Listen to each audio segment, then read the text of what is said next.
live to understand that this software is too sophisticated for two distillers. We have over here the OG of Distilling, OG Distillery. His name is Max, and I believe he is the top distiller out there. Definitely out where he is in Iowa. If you're on a road trip this summer, make sure you stop by. And Max, like his name, is the max you could get in this industry. He's awesome. He knows his stuff like nobody else. And without further ado, Max, tell us a little bit about your place, about all those bottles behind you, the rustic feel, the history. I mean, from our phone call, this was truly a beyond amazing legacy you're carrying on and something the world has to know. Yeah, so we're a Yes. true 1930s Prohibition recipe. So we use 4 ingredients: water, sugar, rye, and yeast. That's exactly what they used back in the day, where nowadays they use different chemicals, alpha amyloids, anything that they can use to produce the alcohol, where we actually do it exactly how they did it back in the day, where we feed the yeast with the sugar. So we use 4 ingredients: water, sugar, rye, and yeast. We have a special strain of yeast that we use throughout Carroll, where they're the only ones that can grow it for us, but it works the best for us. And they also are organic certified. So being organic certified, you have to go onto their field for over 4 years. The federal government does, and they can test your soil anytime throughout that and make sure that you're using everything organic. So we've passed through that. So we're 100% certified organic. So I just want to pause for a second because this no is actually problem. something I'm learning right now. This Yeah. is not an efficient, this is not a max cost efficient process, what you're describing. I just have to use a pun on your name because No there's problem. no chemicals. I mean, this is prohibitively expensive from my understanding. Yeah, to everything create. has to be certified organic. So when they go on there, you can't use any pesticides. You can't use anything on their entire field. So they scheduled out a certain part of their field for us for their rye. So it's certified organic. And once it's done with that, the feds can go out there anytime and check it. So yeah, like you were saying, you can't just go out to a dirt field and check it. Yeah. There's no, but what you said is that there's no chemicals, so the yeast is going to be, no matter what you do, is going to be less efficient on the sugar molecules. Well, The whole the yeast process, is later on, but yeah. what you described But over here is a craft. Yeah, the rye is certified organic. Yeah. And take it on. Wow. Okay, tell us more about this field, about what's going on over here. I mean, So you guys they are basically scheduled out 12 acres just for us, and they've kind of made it a little bit bigger, but it's on the exact same field that we used to use that they used to grow the rye on for when it was Prohibition era, when they were doing everything bootleg. So we were on the same field and everything, and same rye. So that's our basic thing that we use, where we extract that rye and create our product today. So we're using the exact same thing that they used back then. Don't tell me you're cutting it by hand as well. I mean, we get the full grain rye in, and then, yeah, we process it. I can't tell you that part. That's a little bit of a secret. But we get the full grain rye, so it's just like cereal rye, where a lot of people use it as a cover crop during the off seasons, where it works great for us because they use that for cover crop, where we use that for our grain. So it kind of works great for their soil and for us. So It works good out for the farmers and for us. And so can you expand a little bit about that? Because most people think liquor grows in the liquor shop. What does it mean a yeah, cover I mean, crop? I guess people weren't used to Iowa farms too. Like, so yeah, you go your main crops where you grow beans or corn or anything. And then in the off seasons, you have to grow something to cover up your soil. So a lot of people use grain, and rye was one of the main ones that they used back in the day. So that's where a lot of people use that as cover crop to keep your soil clean. So during the off seasons, yeah, you keep growing that. It's going to reproduce your soil. To best my understanding, I'm just a distiller. I'm not a farmer, so I could be off on all this. But to best my understanding, that's why I understand it as they keep the cover crop, keep the soil clean. And that's what rye did back in the day.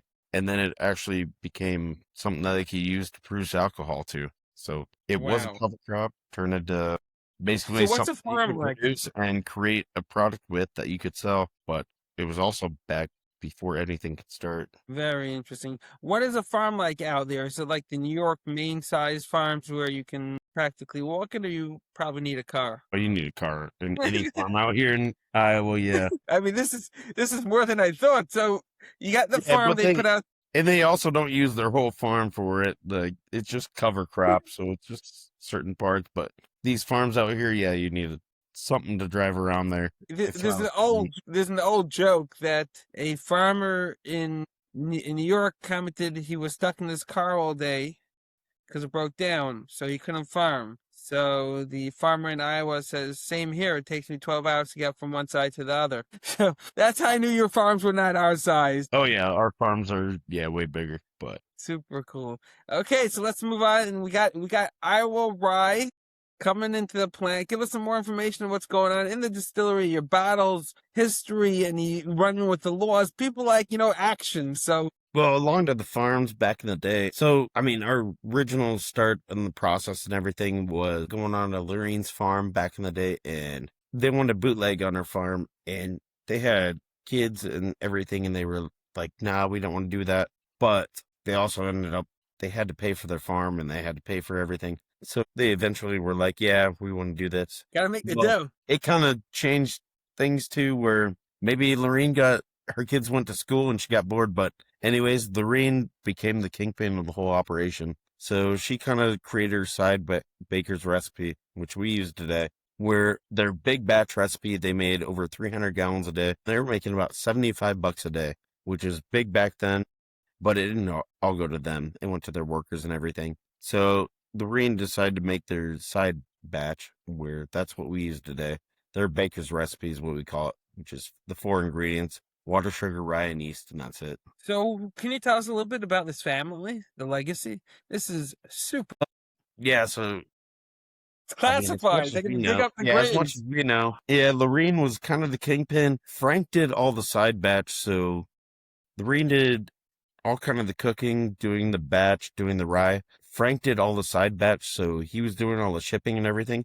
So one of the biggest things that they had was their problem was going up the sides of they were all on gravel roads back then. So they had to kind of chain up everything. So Frank's idea was chain up all the chains on everything, and nobody here is coming up the sides of the roads. So that was kind of Frank's thing. Like he kind of thought of that, and he was doing the shipping, so nobody could hear him going up the sides of the roads when they were doing their deliveries or anything.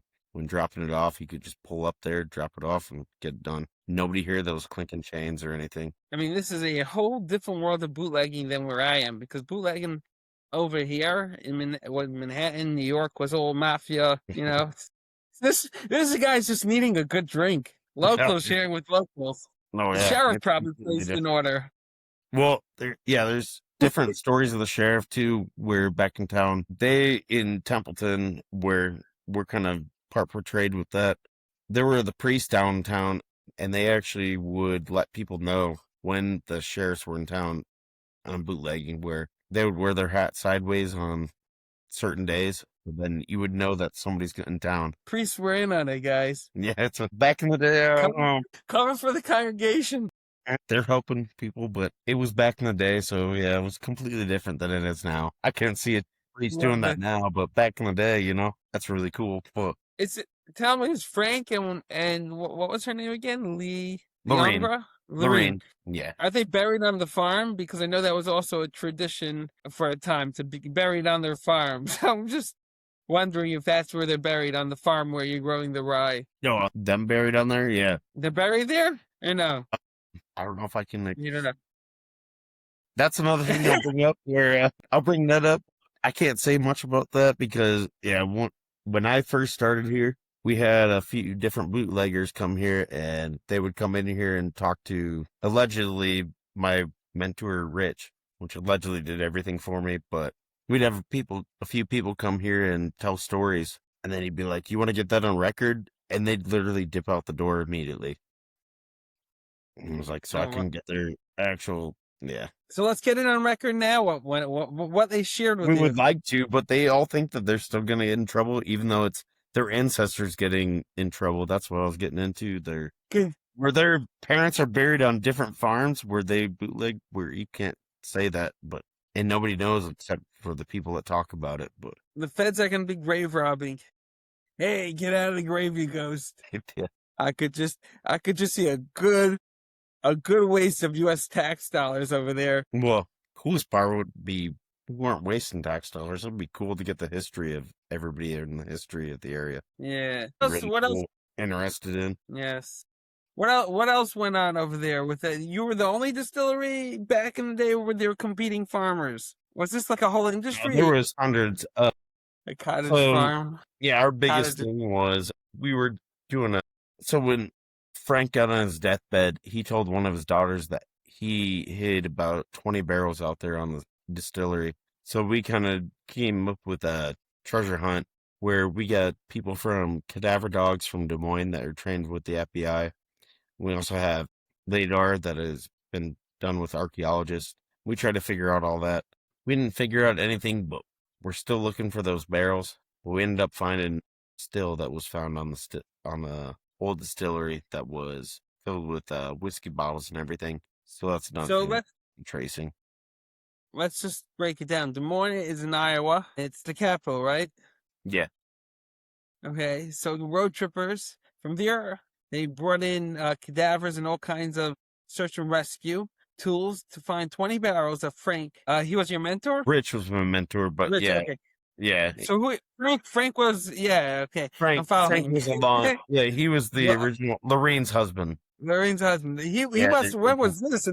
When did he pass away? yeah, so he left it to his daughters that they had no idea that there was any When bootlegging or anything. They were too young to even recognize it. So he left this on his deathbed. When was that? In the 20s, in the 40s, the 50s, No, this was 70s? late 2019 something. Wrote. Whoa. So he lived a long life. Well, yeah, their kids are still living. Yeah, so we still have their daughters and everything coming in here. Whoa, this isn't, guys, this is a treasure He hunt. left Just in don't his get 90s. arrested. He was in his 90s? Yeah, Wow. yeah, and then his daughters also came back, and they're all still coming in and seeing everything. Checking out, having a swig. Yeah. Nice little shot over there. They must be fascinating to talk to. Well, they're awesome. Yeah, they tell us different stories. Like one of their biggest ones of one of the daughters was they always knew that something was happening, but they could never go in one of their barns. They knew one of their barns was completely off limits. But then they had some yeast on their counter, or they had a bucket on their counter they could never touch. Never knew what it was. Well, once they talked to us, they found out it was the yeast that they kept growing. So their mom was the yeast that they kept growing for the entire time. This sounds like sourdough. It's just like sour. It's sort of like that, but for alcohol, basically the same thing. Yeah, Yeah, it's, guys, just it just keeps absolutely growing, but fascinating. you have to have the yeast extraction keep going the entire time, and then you pull it from one, then you pull it again, you pull it again. Yeah. Do you have to Yep. feed it Oh, too? Are you yeah. feeding it? You have to keep feeding. Yep. How often does it go bad, the yeast? I mean, like, do you have a mishap they have to restart? Or No, it doesn't happen? you shouldn't have it go bad. Really, A I've never little had it go TLC. bad. If you keep doing it the right way, you shouldn't have it go bad. But there's only about 4 or 5 people that know how to do it the right way. That I agree with you. It's an art. How many? What do you feed it? Am I able to ask? I can't tell you that, honestly. That's one of our things I cannot tell you. I There's knew I only- was stepping on eggshells, guys. This is what's really cool. Okay, most can tell you distilleries. I can tell you the 4 ingredients. I just can't tell you how I grew up, but it's water, sugar, rye, and yeast, and that's it. But I can't tell you the rest of it. So, guys, just to break it down, Max, explain how important integral yeast is to the fermentation and to the taste. I know because if you go on to any website of any yeast website, they'll have 100,000 different yeasts. Most people don't know. So can you explain to everyone the craft and the art of it? Well, Why it's so important? yeah. I mean, basically 90% of our yeast is and how we do it is all natural. So we don't have any chemicals, no enzymes, no additives, where you're basically getting the heart of the whiskey only. And you're using 4 ingredients: water, sugar, rye, and yeast, and that's it. And you're getting the heart of the whiskey. So we don't use any of the heads. So when you cook it off on the still, anything comes off, we don't reuse that. That's for a different podcast. We can do that for something else, but we don't reuse that. That gets all taken away for something else. And then the tails, once we get done with everything, we get rid of all that. We use the heart of the whiskey only, and that's what we actually age or bottle or label. depending on what we're doing with the product. Wow. And the influence of you using your own yeast on the actual product over using a bought yeast, that's what I think people miss, that yeast really adds flavor to a whiskey. It Yeah, makes it you have to unique. use. Yeah, sorry, I didn't mean to interrupt, but yeah, you have to use the right yeast, or else you're not gonna get that same flavor mixed with the Right. rye. So think about it when you're at home. If you take baker's yeast, or you take your mom at home has a particular yeast she sends you to the grocery store to buy, and when you buy the wrong one, she hits the roof. The reason is it changes the taste. Max is growing his own yeast. There's no way you could emulate or copy what he's doing by going on to what's it called, Star White Labs and ordering his yeast. There's no White Lab yeast that can replace what Max is doing. Yeah. Is I that do want to clarify, we're using the same yeast that we think that they used back in the day, 100%. We just haven't created our own yeast yet. So we are using the same yeast that they used back in the day. I just want to wait? clarify It's a that. continuation. As It's much just as the same we thing. know, yes, but we aren't Wow. using our own yeast that we are making ourselves yet. We are looking at it in the future, but it hasn't happened yet. But I just want to Yeah. clarify that. Yeah. Okay. But So back to our treasure hunt. that's what we're looking for in the future, is to create our own yeast to make it exactly like Lorene used to. Okay. Wow. Back to the treasure hunt. And we got to get to the bottles behind you. So everyone, where do we go for the treasure hunt? Are we scheduling one yet? What? We're working on it. It's been years in the making. It's the same as any treasure hunt that you've looked on any line or anything. It's a lot of work, and yeah, You got to crowdfund this. Have millions of volunteers. that would be awesome. Yeah, we're looking for it. We want to find those barrels, but I mean, I could tell you to leverage this as a marketing opportunity. Bringing everyone some bourbon. It's a fantastic bourbon, and have them treasure hunt. You'll get volunteers. dude, it would be Oh, no awesome. Yeah, problem. yeah, Oh it'd be my, awesome. Where maybe that's another extremely glad. marketing thing that you're talking about that we can promote. Yeah, One day a year, guys, come with your metal detectors. I mean, they age it in barrels, right? yeah, yeah. It Drums should or be. barrels? Do we have any idea? There should be. Oh, it was a long What are time we ago. looking So it for? should be their barrels. Should be New American White Oak barrels. So, and with the same strap, so they should be kind of easy to find. But So, if you know where they're at, yeah, if you know, we have if famous you know last where word. they're at, yeah, Spread over 500 square miles, because the farms yeah, in Iowa are not the size of New Jersey or New York farms. Like, in my mind, it's like, what's the big deal? You got to walk out. You got three acres. Go with a metal detector, and you'll find it. Not in Iowa. That's not a yeah, farm. That's called your dog pen. yeah. So, I just what do you expect to find? Just the hoops, or possibly what's soil like for? They put in a cave. Did he give any details? I mean, this is I mean, intriguing. our main thing that we want to find is product. But so if we can take that, we can extract the yeast and find exactly what they wanted. But I mean, that's the coolest part. But also, my part is I want to try what they made back and then. Like, I just want to try it. If there's a little sample in that barrel, I'll try it. I want to I see what mean, they made back in my Prohibition and guess would everything. Yeah, I want to see if it compares to what we tried. But our main thing is getting the yeast extraction and then going to a lab, and then they find out exactly what we used. Where we think we're about 99%, but we're not sure. So we just want to clarify. my guess would be that Frank didn't bury it in a way that would disintegrate. Is that correct? I mean, No, because it was an immediate burial where he had to get those out, where he thought his farm was getting raided, so he buried everything. And anyways, it happened to be his farm right next door, where it was his uncle Barney Sextro that actually got raided. So that's where they were like, well, we already got buried and we're already out of it, and we got lucky that somebody else got raided, and they just kind of said we're gonna leave everything in the ground as far as we know it from there. did they nail him? Did they get Barney? Did he have? He was completely clean. No, no, he was completely clean. He was a perfect Catholic. Yeah, he was all clean. And he had nothing wrong. So they got lucky. I was gonna say, look in the records of the history. Sitting for his nephew as a Yeah, oh, yeah. crime, You think? not radical. Well, definitely nowadays they would have been like, let's look at the nephew or something. But back then it was pretty much you got one hint, you checked it out, and that was it. Like there weren't all these different calls and everything. So Really Lorraine was one of fascinating. the only people that has never been caught in the Templeton area. Wow. How did she pull it off? She shared with the feds a few drinks. I think she's just good at her craft. She was just kind of ahead of her time for her. Like she smoked cigarettes. She kind of did everything. Like, she was kind of her own woman, and she kind of was really smart for her time. Did it help that she was a woman? Meaning they were less suspicious? It didn't really help that she was a woman. It was just she was ahead of her time as a woman, where she smoked cigarettes. She kind of did the whole operation. She drove cars. Like she was just her own person and decided to go ahead of it and keep it up. And So fascinating. Just did she ever share anything? Is there any like wild stories of her just really getting busted? That she outwitted them? nothing I know really other than the busted story and then Barney's, but nothing other than that. I'm not sure. Anything left over in her pantry by her and Frank? They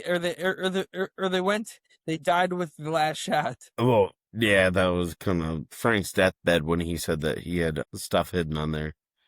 He's kind of, I would think that was his last shot, telling his daughters that there was stuff left on the farm that they could find, and they didn't really know much about the bootlegging. So interesting that the children didn't know.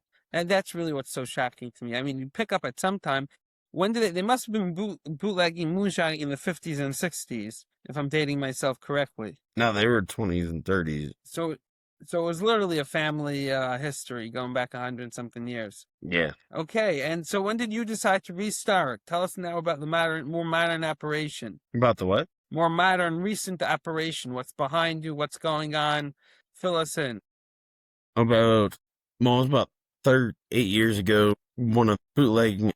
Well, I gotta kind of start this over a little bit. But, anyways, one of the grandsons of one of Lorraine had a friend, and he kind of started bootlegging on his own. So he started kind of doing everything. And then for about 30 years, allegedly, illegally, he kind of did his own operation. And then somewhere along the way, his brother got brought in.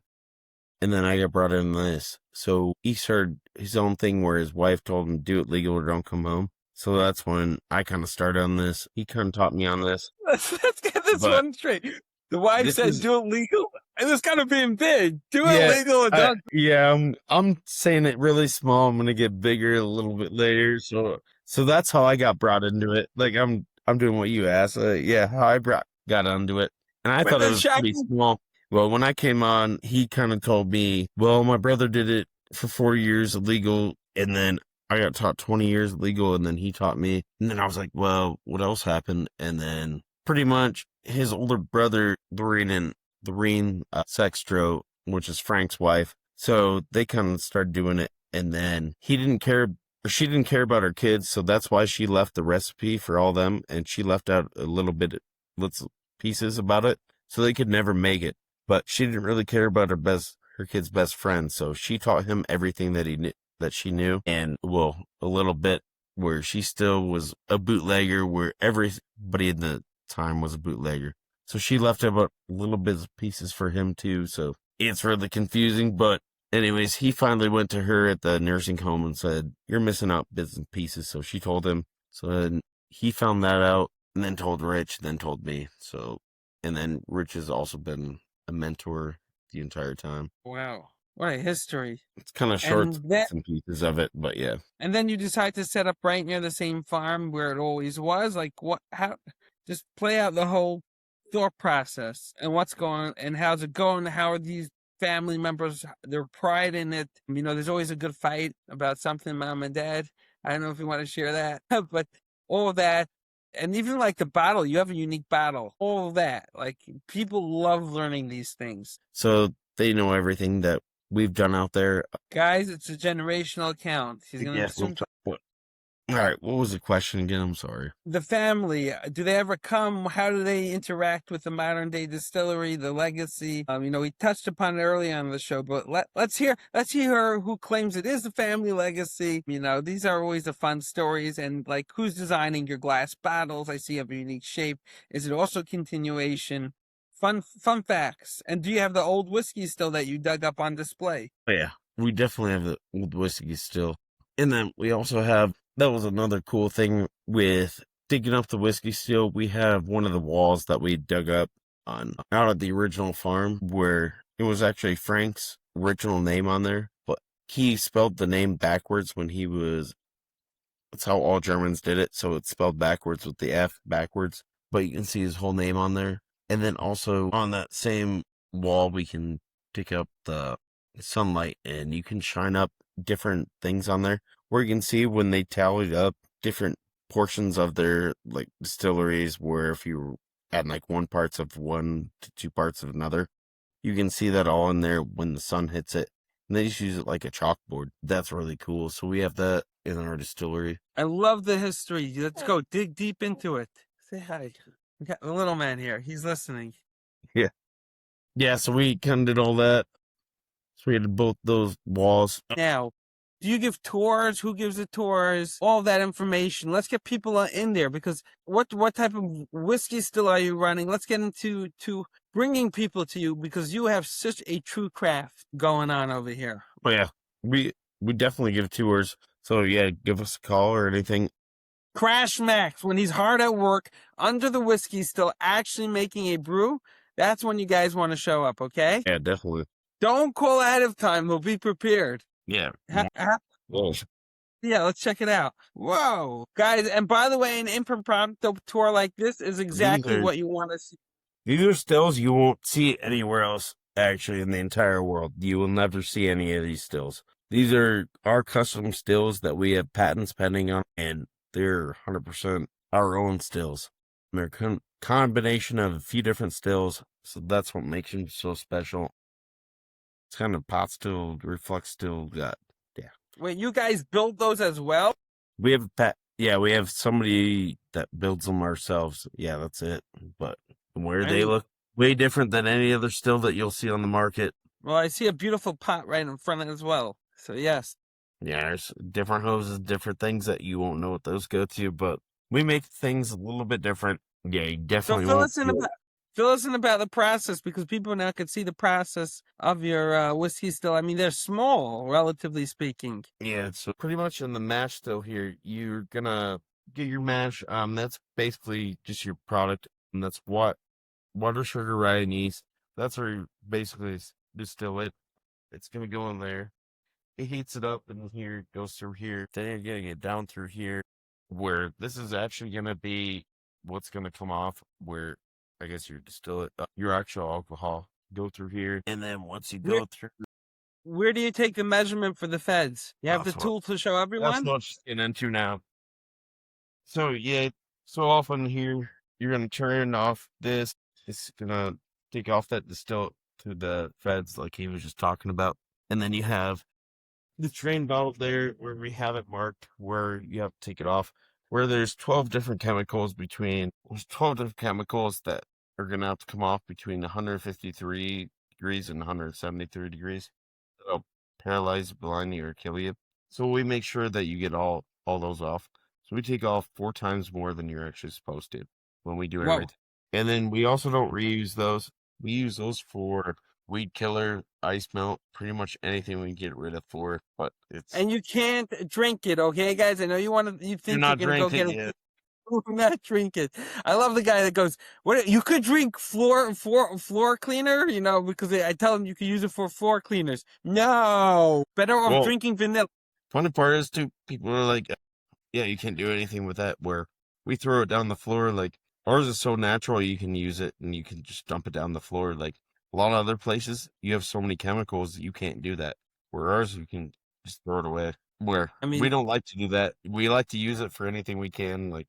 Just get rid of it, might as well. But if you needed to, you could actually throw it on the floor and it wouldn't mess up any of the fluorides or do it. I see in the distance a huge amount of barrels. That's super. Are those full? No. You can go back to those. I'm going to have to come visit you guys. Dude, you should do definitely a live tour or anything. No, these are all ones that we've emptied over here. These ones are all the full that we're looking to sell, where we're pretty much already sold out, so people want to buy. Wow, pretty much sold out, but they can try. So just walking through people through a barrel room, okay? So if they're doing a bourbon, they need to use a brand new barrel. Okay, that's also one of the reasons why I always feel that bourbon should be more expensive than Scotch. Costs a lot more to produce because you have to buy a new barrel every single time. So we're not getting our fair slice of the pie. That's the first step that this is my, I'm just letting go of steam right now. That's Right. number one. Number two is then you got to sell the barrels. You usually get about like $100 a barrel on a lucky day. When you pay like $600 for the back, it takes up warehouse space. It's a real pain to deal with. But that's a huge amount that you've emptied over there into bottles. I have been trying to. Yeah. So tell We've been moving faster than we thought. Yeah. Tell us about that process because I mean your product should be. I'll just be fair with you. It sounds unbelievable and beyond. It's organic, it's clean, it's wholesome. You know, I always argue with people. They tell me when I distill it, so I'll have little flakes in the bottle or something, you know, a little black of the char. Like, well, I went to the liquor store and they were all crystal clear. And I said, yeah, and they all had caramelly, 150, whatever, and 16 times filtered and whatever chemicals. I said, every good distiller knows not every batch is going to be perfect. Exactly the same. So tell me about your bottling process, what the flavor profiles are, who's coming, and then let everyone know about your private label program. Let's fill everyone in. This is fun. No, yeah. Pull this up again. Just show you. Let's go. Make the sales pitch. Yeah, if you want, I'm going to be full open. This is our barreling operation. So it's our barreling thing. We do 2 at a time. We start over here where we clean everything. Then we go over here. We bottle everything. Yeah, we kind of do everything there. And then we go over here and we label everything. So we can do everything completely right here. Are you labeling by hand? Yes, 100% by hand. You guys should throw a label party. We thought about that. Yeah, we would love to do that. Bring in the road tripping cruise. Yeah, wish we had a bigger town, but yeah, we're in a smaller one. But yeah, you know, listen, if you can make yourself a stop on a road trip, a treasure hunt, make a corn maze or something, and just having fun. So behind you, all those different labels, are those all the same spirit in the bottle? Are you doing multiple different types of spirits? What else do you produce? They're basically all the same spirits, just different type of labels. So if you buy a whole barrel of one spirit, so if you buy one of our black label whole barrels, where they're only 15 barrels, 17 bottles. So if you buy that whole thing, you can custom label it and then create your own. About 72. 72. So that's a small barrel. How many gallons? Yeah. Is that cask strength? It's technically 16-gallon barrels, about 15 gallons of what you get from everything. Wow. How long does it take to age? I mean, that should be like express aging. Yeah, we are kind of express aging. We're 15-gallon barrels. So what anybody else does in 5 years, we do in about 2 years, maybe 2.5, depending on the product and depending on everything and the flavor and taste profile you want. We can. So you're mainly 15 gallons? 15 gallons, yes. Wow. Okay. And your bottling is 750 ml. Yep. So wow. Roughly get about 72 bottles a barrel, and depending on the proof that you want. I mean, if you want higher proof, you might get around 70 or 60. Sorry. Barrel strength. I mean, this is a really unique operation. So using smaller barrels. I can't even begin to imagine what the price cost must be because as the barrels get bigger, and I just want to educate everyone out there on how truly special Max's operation is because there's an incentive to use a larger barrel because a larger barrel, say, would be $600 and a barrel half that size is not $300. A barrel half that size of a 53-gallon barrel or whatever, which is priced at, say, $600, the next size would be $450. So it doesn't halve, okay? It's not like an equal formula. So it's just much more expensive spirit that Max is producing over here. It's fascinating. It must be beyond delicious. What level char do you use? I cannot say that. I'm sorry. Wow. Ooh. I tell you, he's toasting, he's not charring. That's what makes it so special. I can't give you a clear answer. I'll give you it's a heavy char, but I can't give you what exactly it is. I'll give you it's a heavy char. They say one man's heavy char is another man's light cigarette. So he didn't give anything away, Max. Okay. All right, I but love that. Okay, very cool. So now you go to the buying process. Where are you sold? What stores? Are you in different states? we're just starting off with new ownership, so not sure yet. Are you kosher Oh, we're gonna- certified? Yeah, 100%. Yeah, Wow, who certifies you? been in about 2 or I'll 3 check it out. states. Yeah, I'll check we're it out. federally certified. Definitely, we're just getting everything Wow. started. I'm loving this your operation. It is so cool, Yeah, guys. we're gonna be in Iowa, Nebraska, New Jersey, Nevada, New New York, Jersey, Connecticut. New York, New Yeah, Jersey. We're the Under Armour of the world. Why would you ever come yeah, to us? that's our main places we're trying for right now. New Jersey, where you're bound to regret doing business with us. I'm not doing a sales pitch for my home state, okay? Downright misery. New York is great legal system for alcohol. Unbelievable. I'm just not going to sing the praises of New Jersey when there's no praises to sing. So New York's easy. Have you tried hard on New York? It's I just think it's probably competitive. different. Alcohol's so difficult, but yeah, we definitely want to be there if we can. Yeah, New York. I'm not a fan of New Jersey, but hey, some people love the state. Okay, guys, I love New Jersey. I don't want the feds knocking on my door shortly with an excuse. New Jersey is a great state for business. The most business friendly state out there if you knock out 49 before us. Anyways, laying out steam hot on the air. Okay. Back to Iowa. Let's wrap this up. okay, Wow. So you just rye? yeah, So you guys really know rye. yeah, It's you're not you know some distilleries, and I'm not gonna knock anyone because sometimes they really got it all well, but some do everything and are masters of none. Have you ever? yeah.